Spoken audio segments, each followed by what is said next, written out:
Hello everyone, I hope you guys are doing very well. So, in today's video, we'll be discussing all the characters of the novel Jane Eyre by Charlotte Bronte. And this novel was first published in 1847. So, before this video goes on, let's quickly begin. So, the first and most important character is Jane Eyre, जो कि हमारे इस पूरे novel की protagonist है, heroine है, नायक है। ठीक है, और ये एक ऑर्फन है, यानी जब वो छोटी सी बच्ची होती है तभी से उसके पेरेंट्स नहीं होते हैं और ये अपने अंकल और आंट के घर पे रह के ही बड़ी होती है और वही लोग उसे स्कूल भेजते हैं। ठीक है, अब यहाँ पे जो चीज़ हमें जाननी बहुत ज़रूरी है वो ये है कि जिनके साथ ये रहती है अंकल और आंट, अंकल तो अच्छे होते हैं लेकिन जो आंट है मिसेस रीड जो हैं वो बिल्कुल भी अच्छी नहीं है और उनके बच्चे जो हैं वो भी इसको परेशान करते हैं। ठीक है, यानी उसके साथ बिल्कुल भी अच्छा व्यवहार नहीं किया जाता। फिर नेक्स्ट कैरेक्टर है एडवर्ड फेयरफैक्स रॉचेस्टर।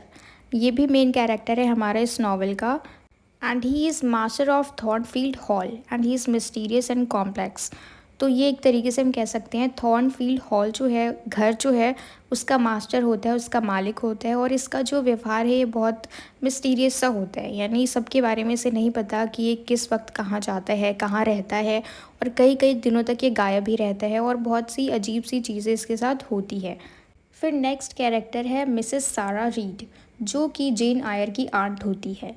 फिर है जॉन रीड, जो कि जेन आयर के अंकल होते हैं। तो अंकल तो इसके अच्छे होते हैं, वो इसको प्यार भी करते हैं, लेकिन अंकल के जाने के बाद, यानी जब अंकल की मृत्यु हो जाती है तो इनके जाने के बाद मिसेस रीड और उनके जो बच्चे होते हैं वो जेन के साथ बिल्कुल भी अच्छा व्यवहार नहीं करते। ठीक है, तो मिसेस सारा रीड जो ये जेन की आंट है और इस नॉवल में सिंपली मिसेस रीड कहा गया है, और जॉन रीड जो कि जेन के अंकल है और इनको मिस्टर रीड कहा गया है। फिर नेक्स्ट कैरेक्टर है एलिज़ा रीड, जो कि इसकी कज़न होती है और ये बाद में जाके नन बन जाती है, और इसकी दूसरी कज़न का नाम होता है जॉर्जियाना रीड।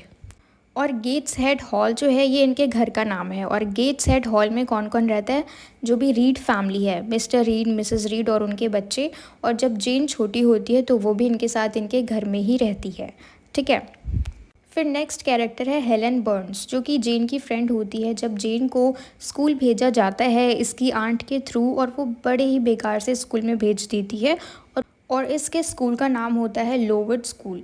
इसमें बहुत सारे लोग चैरिटी करते हैं और इस स्कूल का जो हेड मास्टर है वो अपनी ज़िंदगी तो बहुत लाविशली जीता है, बहुत आराम से जीता है, लेकिन स्कूल में कोई भी फैसिलिटीज़ को नहीं लाता। ठीक है, यानी अपने स्कूल की जो हालत है उसको ठीक नहीं करवाता, बच्चे ऐसे ही पड़े रहते हैं और काफ़ी सारे बच्चे बीमार भी रहते हैं और ये उनका इलाज भी नहीं करवाता। और उन्हीं में से एक है हेलन बर्न्स, जो कि बहुत ही बीमार रहती है और स्कूल के सारे बच्चे इसका मजाक उड़ाते हैं।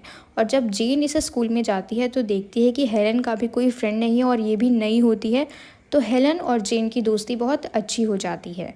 फिर नेक्स्ट कैरेक्टर है मिस्टर ब्रॉकलहर्स्ट, जो कि इस स्कूल का हेड मास्टर होता है। फिर अगला कैरेक्टर है मिसेस मारिया टेम्पल, जो कि एक बहुत ही अच्छी टीचर होती है, काइंड टीचर होती है लोवर्ड स्कूल में, और ये बहुत ही प्यार से जेन को और हेलन को पढ़ाती है, हालांकि ये सबको ही प्यार से पढ़ाती है। फिर नेक्स्ट कैरेक्टर है मिसेस एलिस फेयरफैक्स, जो कि थॉर्नफील्ड हॉल की हाउसकीपर होती है। अब थॉर्नफील्ड हॉल क्या है, ये एडवर्ड फेयरफैक्स रॉचेस्टर का घर है, यानी मिस्टर रॉचेस्टर का घर है, और एलिस फेयरफैक्स जो है उसकी हाउसकीपर है। फिर नेक्स्ट कैरेक्टर है एडिल वैरेंस, और इसके लिए कहा गया है कि शायद ये रॉचेस्टर की बेटी होती है, शायद, ये कंफर्म नहीं है इस नॉवल में। ठीक है, और इसी को पढ़ाने के लिए जेन आयर जो है यहाँ पर आती है, इसकी जॉब लगती है। फिर नेक्स्ट कैरेक्टर है बर्था मेसन, जो कि मिस्टर रॉचेस्टर की इंसेन वाइफ होती है और इसको छुपा कर रखा जाता है अपने ही घर में। ठीक है, और ये जो है बहुत उल्टे सीधे काम करती हैं, यानी अचानक से रॉचेस्टर के रूम में जाके आग लगा देती है, अचानक से ज़ोरों से हंसने लग जाती है, तो बहुत अजीब अजीब सी चीज़ें करते हैं। And there is a reason why she does this, because she is insane, she is psycho. ठीक है, वो एक तरीके से मेंटली इल है, तो इसलिए ये उल्टी सीधी हरकतें करती है, तो इसको एक रूम में बंद करके रखा जाता है। फिर नेक्स्ट कैरेक्टर है ग्रेस पूल, जो कि इस घर का सर्वेंट है, यानी थॉर्नफील्ड हॉल का सर्वेंट है। फिर नेक्स्ट है मिस्टर मेसन, जो कि बर्था का भाई होता है। फिर नेक्स्ट कैरेक्टर है सेंट जॉन रिवर्स। ये जेन आयर का कज़न होता है, लेकिन उसे पता नहीं होता। वो भटकते भटकते जब इनके घर के बाहर जाती है, जब इसकी जॉब चली जाती है, तब ये लोग इसको अपने घर में जगह देते हैं रहने की और इसके लिए जॉब भी ढूंढ के देती हैं। ठीक है। और इनको बाद में पता लगता है, जेन आयर को बाद में पता लगता है कि ये तीनों इसी के कज़न्स हैं।